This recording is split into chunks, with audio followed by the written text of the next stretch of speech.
الرجيم بسم الله الرحمن الرحيم لا يكلف الله نفسا إلا وسعها لها ما كسبت وعليها ما اكتسبت ربنا لا تؤاخذنا إن نسينا أو أخطأنا ربنا ولا تحمل علينا إصرا كما حملته على الذين من قبلنا ربنا ولا تحملنا ما لا طاقة لنا به واعف عنا واغفر لنا وارحمنا أنت مولانا فانصرنا على القوم الكافرين Sadaqallahul azim. Allahumma arhamna bil Qur'an. Subhanallah walhamdulillah wa la ilaha illallah wallahu akbar. Kita masih mengingat kisahnya Nabi Ibrahim dengan Siti Hajar dan putranya bernama Nabi Ismail, di mana keimanan dan ketauhidan beliau diuji oleh Allah Subhanahu wa taala. Inilah ujian seorang nabi. Lalu bagaimana dengan kita? Ujiannya bagaimana, Ibu? Apakah kita sabar atau tidak? Disinilah pertanyaannya.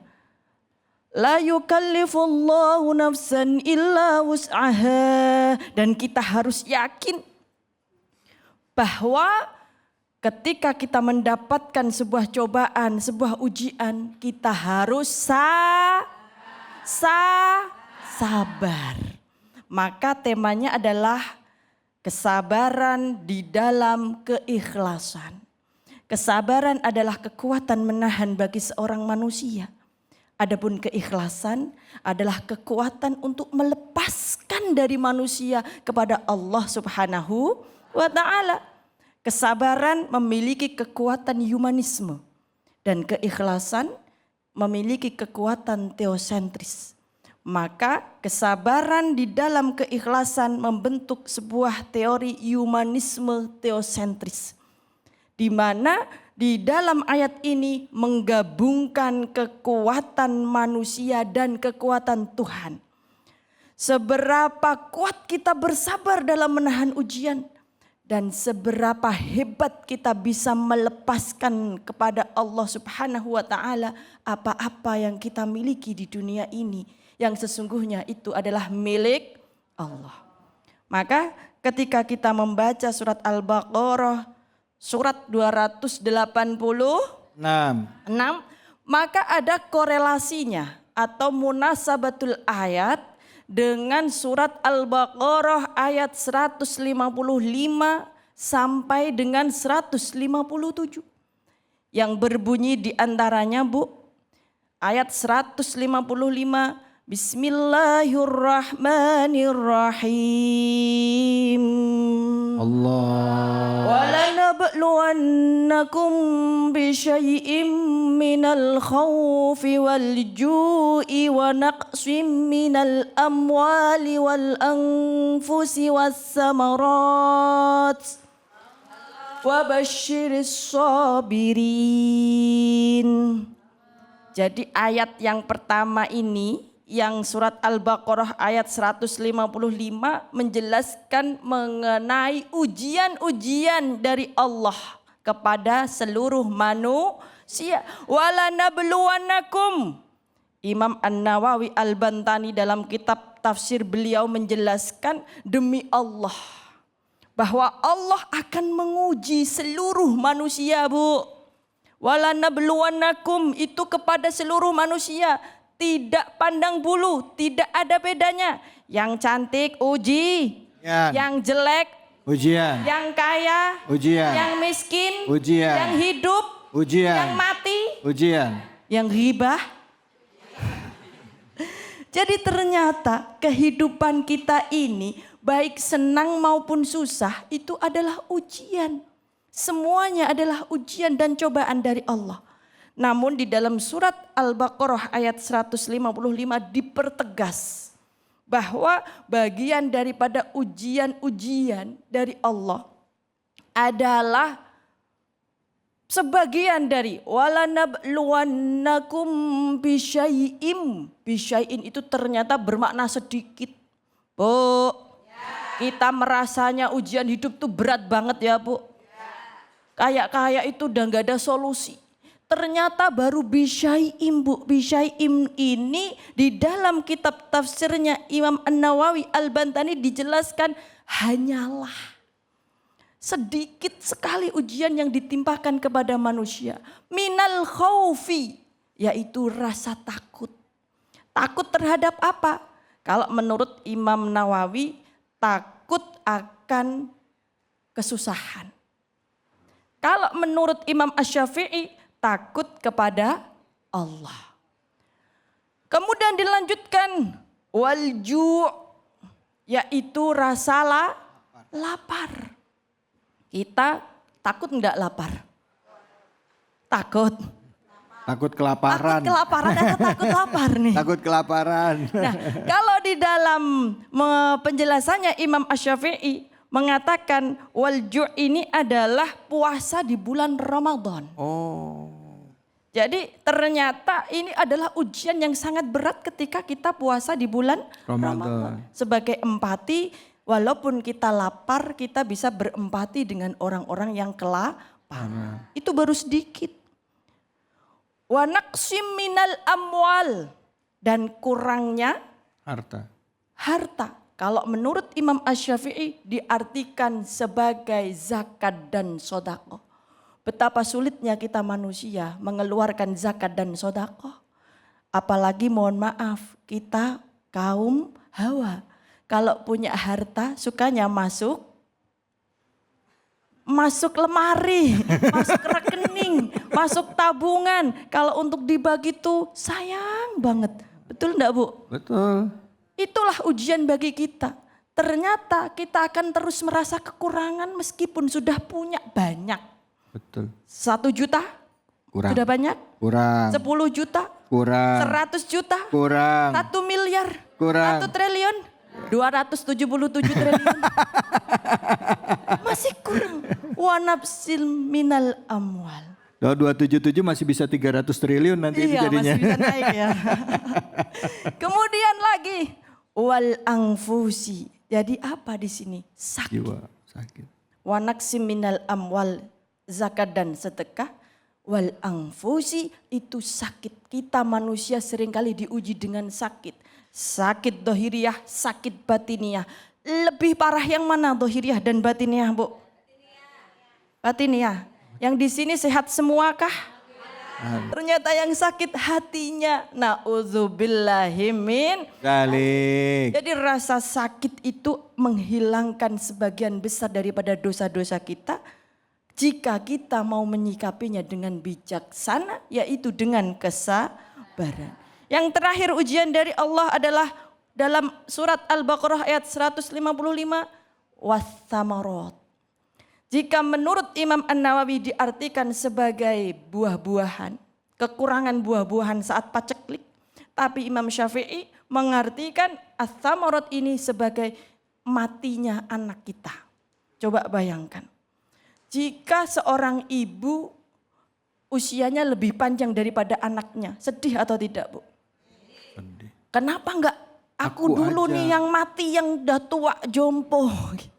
Kenapa anakku nih yang mati, yang masa depannya masih cerah, yang masih panjang. Padahal wallahu a'lamu bishawab. Itulah bagian daripada ujian-ujian yang dihadirkan oleh Allah kepada hamba-hambanya. Dan itu bisyai'in, yaitu hanya sedikit. Tapi kita sudah juga sedikit-sedikit mengeluh, sedikit-sedikit menangis, sedikit-sedikit marah, sedikit-sedikit Ngambek. protes. Protes. Protesnya nggak sama manusia, langsung sama Allah. Makanya istighfar, karena kita adalah hamba yang tidak berdaya. Makanya dilanjutkan oleh surat Al-Baqarah 156, yaitu solusinya wabasyiris sabirin, dan akan menerima kabar gembira bagi orang-orang yang sabar. Semoga kita semua termasuk digolongkan orang-orang yang sabar. Amin. Allahumma amin ya rabbal alamin. Alamin. Semoga berkah dan bermanfaat. Akhirul kalam. Wallahul muwafiq ila aqwamit thoriq. Wassalamualaikum warahmatullahi wabarakatuh. Waalaikumsalam warahmatullahi wabarakatuh. Bu. Bu. Ada yang mau nanya? Mana angkat tangannya? Mana? Nah, waduh, saya yang mana ini ya? Ibu silakan. Assalamualaikum warahmatullahi wabarakatuh. Waalaikumsalam warahmatullahi wabarakatuh. Nama saya Ibu Isyoyo dari Majelis Taklim Al-Ihwan Bojong Nangka. Saya mau tanya Bu Ustazah, dalam hidup saya mencoba untuk ikhlas, tapi ikhlas saya itu merasa ada batasnya. Kalau begitu bagaimana Bu Ustazah? Oh gitu, luar biasa. Ini kalau serangan itu langsung menusuk ke hati. Waalaikumsalam warahmatullahi wabarakatuh. Waalaikumsalam warahmatullahi wabarakatuh. Saya itu berusaha untuk ikhlas dalam hidup saya, tapi kenapa kok saya bisa ikhlas itu ada batasnya gitu. Baik. Mungkin bukan ikhlas kali, sabar kali ya. Iya, sabar ada batasnya kali ya. Oh gitu kali, mungkin silakan Ustazah. Bu, tahu nggak surat Al-Ikhlas? Surat Al-Ikhlas yang berbunyi Bismillahirrahmanirrahim. Qul huwallahu ahad, Allahus somad, lam yalid walam yulad walam yakul lahu kufuwan ahad. Ada ndak kata ikhlas di situ? Nggak ada. Ndak ada. Ini ikhlas namanya. Iya. Jadi suratnya ikhlas sekali itu. Ikhlasnya nggak ada namanya Nggak soalnya. ada namanya ikhlas, tapi namanya ikhlas. Ya. Ternyata keikhlasan itu adalah ketika kita tidak mengakui kemampuan diri kita, tetapi hanya mengakui keesaan Allah Subhanahu wa wa ta'ala. ta'ala. Jadi al-ikhlas itu memurnikan, mengesahkan Allah, meniatkan karena Allah. Dan ikhlas, mohon maaf, tanpa batas. Karena apa? Ikhlas itu yang tahu hanyalah Allah Subhanahu wa ta'ala. Jadi kalau ibu bilang, udah saya ikhlas. Itu cuma mulutnya. Kadang hatinya apa? Ikhlas. Karena bahkan diri kita sendiri itu bisa jadi tidak tahu kadar keikhlasan kita. Karena yang menilai adalah Allah Subhanahu wa ta'ala. Maka ketika kita mengangkat tema tadi, kesabaran di dalam keikhlasan, ini sesungguhnya adalah sebuah sinergi antara kekuatan manusia dengan kekuatan Ilahiyah. Tuhan atau ilahiyah. Jadi ketika bilang sabar ada batasnya, ikhlas ada batasnya, itu bohong semuanya. Karena sabar tidak berbatas pun ikhlas itu tidak ada batasannya. Bahkan ikhlas itu kita barangkali tidak mengetahuinya. Berbeda ketika ridho, ya Ustadz ya. Iya. Karena kalau ridho itu kita berusaha untuk menerima. Dan ridho itu biasanya didampingi dengan rasa sabar. Karena kalau orang itu tidak sabar, bagaimana mau ridho? Dan bagaimana orang itu ridho ketika dia tidak Ikhlas, sabar dan ikhlas. Jadi dibolak-balik itu yang intinya adalah satu, tauhid ilallah, yaitu keesaan Allah. Qul huwallahu ahad. Katakanlah bahwa Tuhan itu satu, dan ketika kita mendapatkan cobaan apapun itu adalah kekuasaan Allah Subhanahu wa ta'ala. Yang menguatkan adalah Allah. Maka mari kita berdoa semoga diberi kekuatan dalam menjalani kehidupan ini dan mendapatkan kematian yang husnul Khatimah. Amin. Amin. Ya Rabbal Ya Rabbal Alamin. Bu,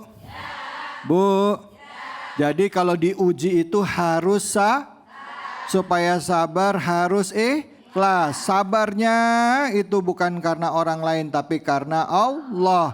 Sabar dan ikhlas akhirnya kita bisa nerima namanya Ridho Roma lagi. Ridho sama ketentuan Allah. Karena hati kita tauhidnya udah mantap. La ilaha illallah Muhammadar Rasulullah. Sallu ala Nabi Muhammad. Sallu alaihi. Baik, jangan kemana-mana. Habis ini kita akan bersama dengan guru kita Ustadz Ujai dan juga Ustadz Inarotul. Tentu hanya di sini. Di mana Bu? Di Cahaya Hati Indonesia.